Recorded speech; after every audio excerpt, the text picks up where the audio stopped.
Bonsoir à tous, bienvenue à ce flash d'information.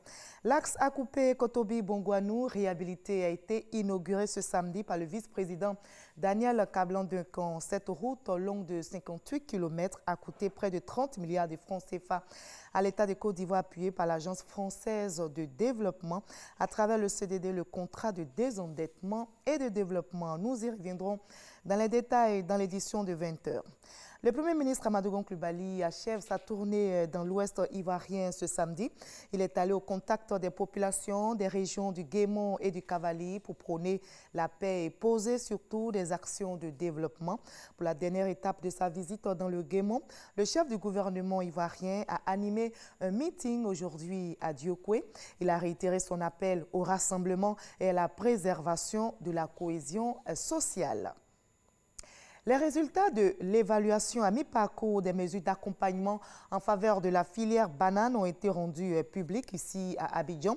Et cette évaluation qui a été effectuée par la cellule de coordination de la coopération Côte d'Ivoire-Union européenne a fait ressortir les impacts positifs des 30 milliards de francs CFA apportés par les partenaires en vue de soutenir la filière banane. On en sait plus avec notre reporter Jean-Luc Bambo. Financées par l'Union européenne pour un montant d'environ 30 milliards de francs CFA, les mesures d'accompagnement à la filière banane visent spécifiquement la gestion durable de la filière banane dessert, le développement des exploitations villageoises et l'amélioration des conditions de vie des travailleurs de cette filière. L'Union européenne, soucieuse de maintenir les capacités des producteurs des pays ACP, qui allaient être confrontés à une concurrence mondiale en respect des règles de l'OMC, a décidé de leur apporter un appui technique, un appui financier afin de renforcer leur compétitivité. 6 ans après sa mise en œuvre, les résultats les plus significatifs de ces mesures d'accompagnement sont, entre autres, l'amélioration de l'outil de production dans l'implantation ou le développement du marché sous-régional de la banane. Il est bon que des ressources mises à notre disposition, dans le cadre de la banane, à un moment donné, il faut s'arrêter, regarder ce qui a été fait par rapport aux objectifs, par rapport aux résultats attendus et tirer les leçons. Malgré ces résultats encourageants, le secteur banane ivoirien et en général le secteur banane des pays ACP font face à des difficultés dues à la rude concurrence internationale avec les pays de l'Amérique latine et de l'Amérique du Centre qui totalisent plus de 10 millions de tonnes par an et bénéficient d'importantes économies d'échelle. La mission d'évaluation a toutefois relevé des facteurs susceptibles d'entraver la pérennité du projet, notamment le faible engagement de certaines parties prenantes. Plusieurs recommandations ont été formulées à l'endroit des acteurs de la filière, des autorités nationales et des partenaires techniques.